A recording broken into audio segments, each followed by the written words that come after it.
Now, a 34-year-old martial arts instructor from Worcestershire is back home after a surprise mission to Ukraine. Tommy Moore's been teaching soldiers there the art of hand-to-hand combat as they battle to repel the Russian invasion. I'm delighted to say that Tommy is with us right now. Good evening to you, Tommy. Good evening. How on earth did you get involved in this then? So, like many people, I was shocked and moved by the invasion of Ukraine. And myself and a fellow martial arts instructor and former British Army soldier, Brett Mackenzie, we did lots of fundraising materials. So we taught seminars and we raised what money we could to support people.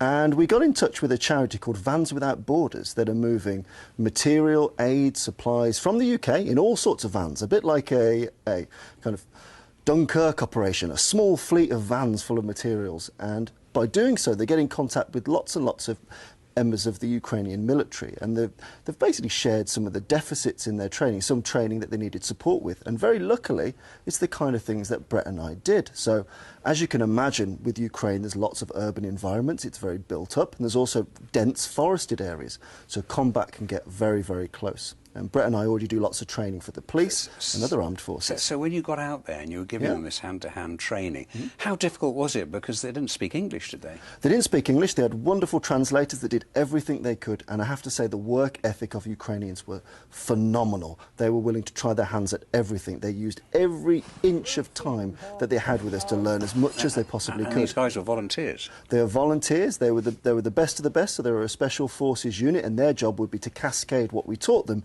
out to others to help keep them safer in closer proximity combat. What were their spirits like? What was their morale like? Fantastic. There was a really poignant moment where Putin gave an address to the Duma, and the base, which is normally full of artillery and machine gun fire, turned silent for that 40 minutes as they all listened to what Putin had to say.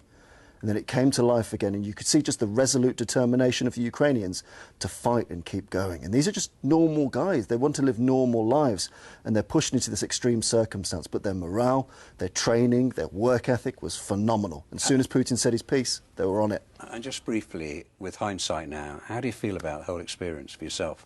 It was amazing. You know, I feel that if you've got the ability and capacity to do something, it's vital that you do it, whether it's raising funds here or going over there or anything in between the two. If you can do something, you owe it to humanity to give it a go and to help people in need. Well, Tommy Moore, it's great to talk to you. Thank you very much. Thank you.